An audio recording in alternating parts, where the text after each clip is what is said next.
আসসালামু আলাইকুম বন্ধুরা, কেমন আছেন সবাই? আশা করি সবাই খুবই ভালো আছেন। চলে আসলাম মডিউল 1 ক্লাস 8 এ। আজকের ক্লাস আমরা দেখব টেক্সট বক্স কিভাবে ইনসার্ট করতে হয়। তো টেক্সট বক্স সম্পর্কে কিন্তু একটা কথা বলেছিলাম আমাদের শেপ ইনসার্টের সময়, যে আপনারা যদি এক্সেলের ভিতরে কোনো মুভিং টেক্সট নিতে চান, আই মিন একটা টেক্সটকে লিখে সেটা বিভিন্ন জায়গায় মুভ করাতে চান, সেক্ষেত্রে আপনি শেপ নিতে পারেন বা টেক্সট বক্স নিতে পারেন। তো সেই টেক্সট বক্সটাই আমরা কিভাবে নিব সেটাই আমরা দেখব। তো চলুন চলে যাই আমাদের কম্পিউটার স্ক্রিনে। তো আমাদের এখানে দেখতে পাচ্ছেন আমরা যে গত ক্লাসে যে কাজগুলো করেছিলাম, গত একদম মডিউল 1 ক্লাস 1 থেকে ক্লাস 7 পর্যন্ত আমরা যে কাজগুলো করেছিলাম সেগুলো এখানে কিন্তু সব ক্রমান্বয়ে আছে। তো আমরা লাস্ট শেষ করেছিলাম 3D মডিউল ইনসার্ট করার মাধ্যমে। তো আশা করি সেই জিনিসগুলোতে আপনাদের তেমন কোনো কমেন্টস নাই বা কোনো কোশ্চেন নাই। তো আমি আরেকটু ডান দিকে একটু সরে যাচ্ছি তো আমার এখানে জায়গা নেওয়ার জন্য। তো আমি এখানে টেক্সট বক্স ইনসার্ট করবো। তো টেক্সট বক্স ইনসার্ট করার আগে আপনারা বলতে পারেন, ভাই এত সেলের ভিতরে লেখা যায়, তো আপনি কেন টেক্সট বক্স ইনসার্ট করবেন? সাপোজ ধরুন এখানে আমি লিখলাম অফিস মেন্টর যখন আমি লিখলাম, তো এই লেখাটাকে যদি আমি চাই যে এই দুটো বা চারটা বক্সের ঠিক মাঝ বরাবর থাকবে, তো আমি এখানে কিন্তু এটাকে ধরে টেনে আনতে পারতেছি না। তো এর জন্য আমাকে কি করতে হবে, এটাকে ধরে রেখে দেন আমাদের হোম ট্যাবে একটা কাজ করতে হবে, যে কাজটা এখন আমি আপনাদেরকে দেখাই নাই, সেটাকে হচ্ছে মার্জ সেন্টার। সেটা আমি দেখাবো পরবর্তী দু একটা ক্লাসের মধ্যেই আপনারা সেটা পেয়ে যাবেন। ইনসার্টের ক্লাসগুলো শেষ হলে দেন হোম ট্যাবের আরো বেশ কয়েকটা অপশনের কাজ আপনাদেরকে আমি আবার দেখাবো। তো সেক্ষেত্রে এই লেখাটাকে যদি আমি মুভ করাতে চাই এদিক সেদিক যে কোনো জায়গায় বা এই ছবির উপরে আমি নিতে চাই, সেক্ষেত্রে আমাকে কি করতে হবে?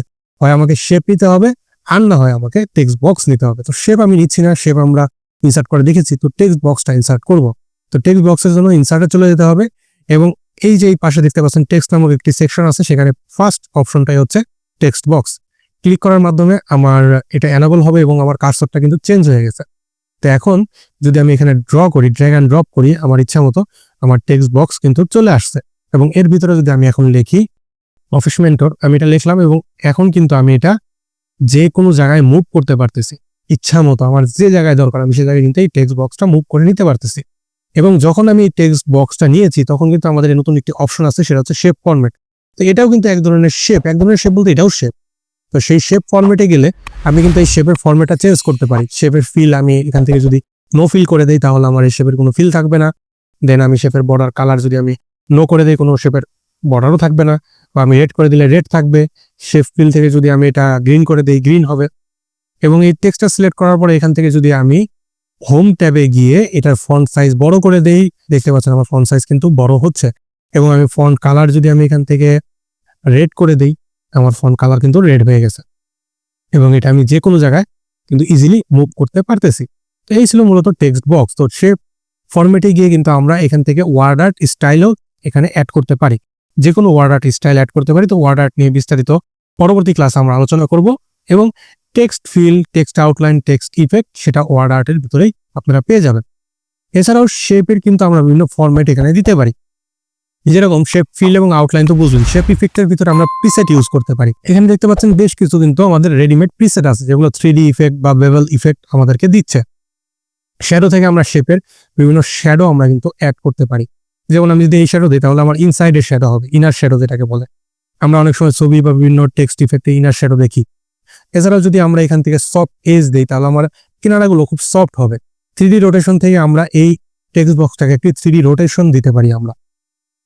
এছাড়াও বেভেল থেকে আমরা এটাকে একটু অ্যাম্বুশ করতে পারি এবং গ্লো থেকে আমরা এই টেক্সট বক্সটাকে একটা গ্লো অ্যাড করে দিতে পারি এখানে। তো মোটামুটি কিন্তু শেপের কাজ আপনারা এখান থেকে দেখে নিলেন। কেননা কারণ আমরা গত ক্লাসে যখন বলেছিলাম যে শেপ যখন দেখাইলাম, শেপ ফরম্যাটের এই কাজগুলো কিন্তু আমরা স্কিপ করেছি, আমরা জাস্ট শুধু এক্সপ্লোর করতে বলেছিলাম।